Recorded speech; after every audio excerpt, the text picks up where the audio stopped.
In the name of the prophet. Figs. Cry of the Turkish fig peddler.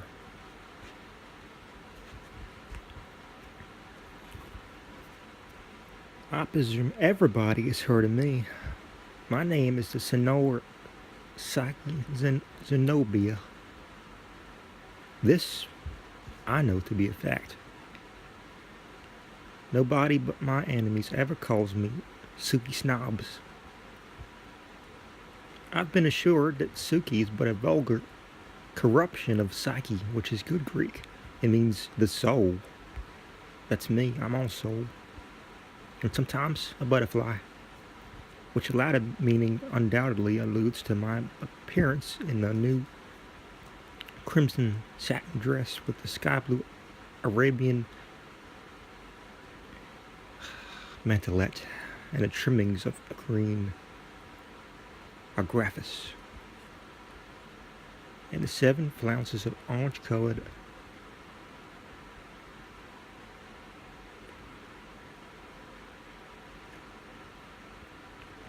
auriculas. As for snobs, any person who should look at me would be instantly aware that my name wasn't Snobs. Miss Tabitha Turnip propagated that report through sheer envy. Tabitha Turnip indeed. Oh, little wretch. But what can we expect from a turnip? Wonder if she remembers the old adage about blood out of a turnip, etc. Mem.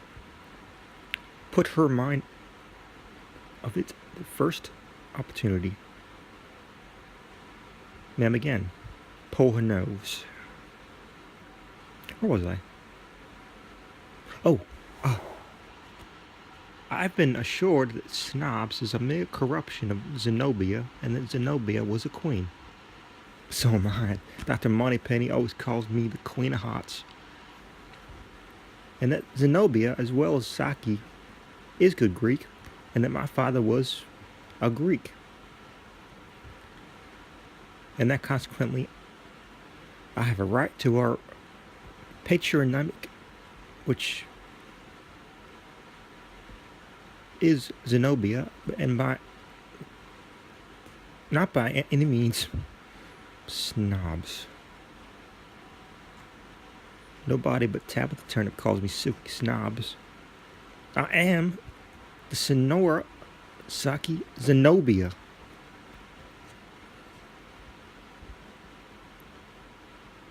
As I said before, everybody has heard of me. I am that very Senora Saki Zenobia, justly celebrated as correspondent secretary to the Philadelphia Regular Exchange Tea Total Young Bells Lettuce Universal Experimental Bibliographical Association to Civilize Humanity. Dr. Moneypenny made the title for us and says he chose it because it sounded big, like an empty rum puncheon. A vulgar man that sometimes, but he's deep. We all sign the initials of the society after our names in the fashion of the RSA, Royal Society of Arts, the STUK, Society for the Diffusion of Useful Knowledge, etc., etc. Dr. Moneypenny says the S stands for stale and that DUK spells duck, but they don't. And the SDUK stands for stale duck and not for Lord Bronham's society. But then Dr. Moneypenny is such a queer man that I am never sure when he's telling me the truth. At any rate, we will always add to our names the initials PRETTY BLUEE BATCH. That is to say, Philadelphia Regular Exchange Tea Total Young Bells Letters Universal Experimental bibliographical association to civilized humanity. After one letter for each word, which is the side of improvement upon low Rome. Dr. Moneypenny will have it that our initials give our true character, but for my life, I can't see what he means. Notwithstanding the good offices, the doctor, and the strenuous exertions of the association to get itself into notice, it met with no very great success until I joined it. Truth is, the members indulged in too flippant a tone of discussion. The papers read every Saturday evening were characterized no less by depth than buffoonery. They were all whipped syllabub.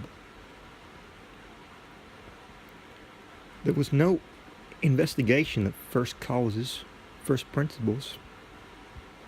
There was no investigation of anything at all. There was no attention paid to that great point, the quote-unquote fitness of things. In short, there was no fine writing like this. It was all low. Very. No profundity, no reading, no metaphysics. Nothing which the learned call spirituality, in which the unlearned chose to stigmatize as cant. Dr. M says I ought to spell cant and with a capital K, but I know better.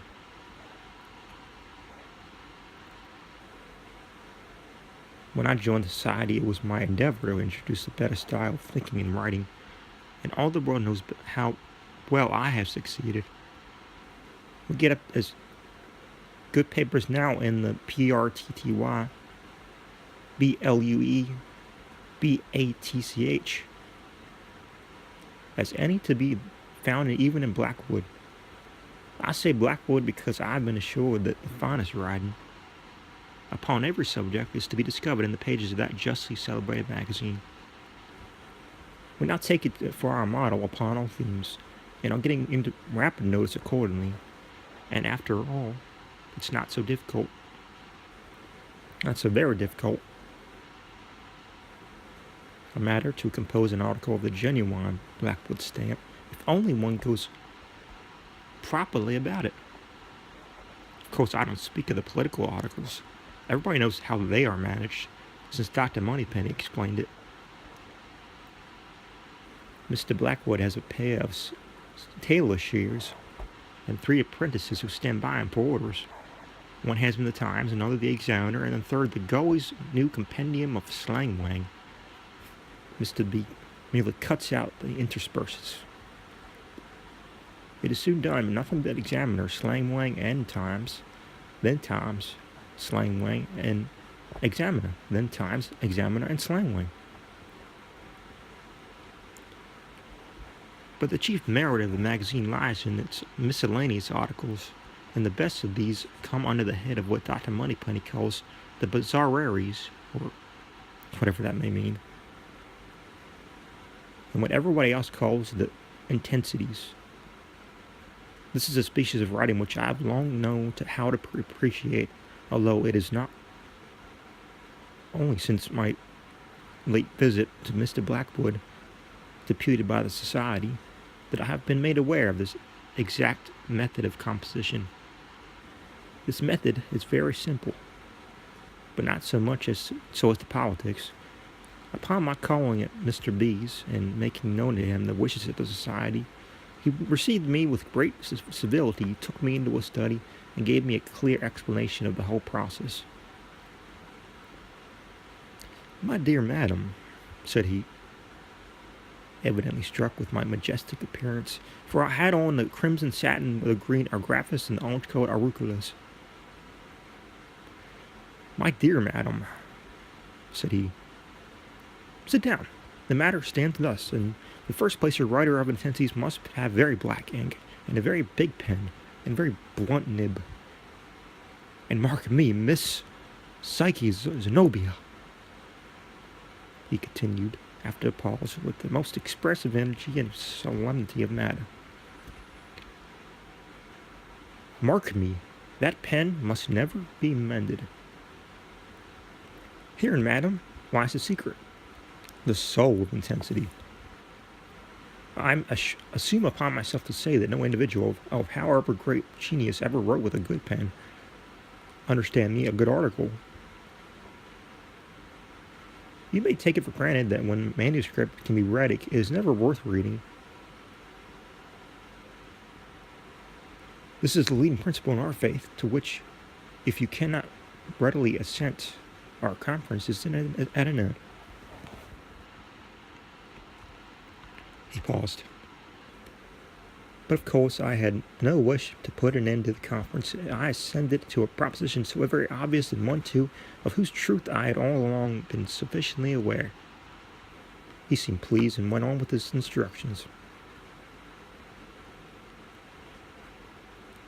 It may be appeared invidious in me, Miss Psyche Zenobia, to refer to you an article or set of articles in the way of model or study, yet perhaps I may as well call your attention to a few cases. Let me see, there was the Dead Alive, a capital thing. The record of a gentleman's sensations while entombed before the breath was out of his body. Full of taste, terror, and sentiment, metaphysics, and erudition. You would have sworn that the writer had been born and brought up in a coffin. Then we had the Confessions of an Opium Eater. Fine. Very fine. Glorious imagination. Deep philosophy. Acute speculation. Plenty of fire and fury. And a good spicing of the decidedly unintelligible. That was a nice bit of flummery and went down in the throats of the people delightfully. They would have it that Coleridge wrote the paper, but not so. It was composed by my pet baboon, Juniper, over a rummer of Collins and water, hot without sugar. This I could scarcely have believed it to have been anybody but Mr. Blackwood who assured me of it. Then there was the involuntary experimentalist, all about a gentleman who got baked in an oven and came out alive and well, although certainly done to a turn. And then there was the diary of a late physician, where the merit lay in good rant, an indifferent Greek, both of them taking things with the public. And then there was the Man in the Bell, a paper, by the by, Miss Zenobia, which I cannot sufficiently recommend to your attention. It is a history of a young person who goes to sleep under a clapper of a church bell and is awakened by its tolling for a funeral. The sound drives him mad, and accordingly, pulling out his tablets, he gives a record of his sensations. Sensations are a great thing after all. Should you ever be drowned or hung, be sure to make a note of your sensations. They will be worth to you 10 guineas a sheet. If you wish to write forcibly, Miss Zenobia, pay minute attention to the sensations. That I certainly will, Mr. Blackwood, said I. Good, he replied. I see you are a people after my own heart.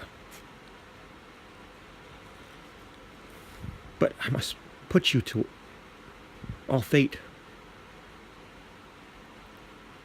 to the details necessary composing which may be denominated a genuine Blackwood article of the sensation stamp. The kind which you will understand me to say I consider the best of all purposes. The first thing requisite is to get yourself into such a scrape as no one ever got into before. The oven, for instance, that was a good hit, but if you have no oven or big bell at hand, and if you cannot conveniently tumble out of a balloon or be swallowed up by an earthquake or get stuck fast in a chimney,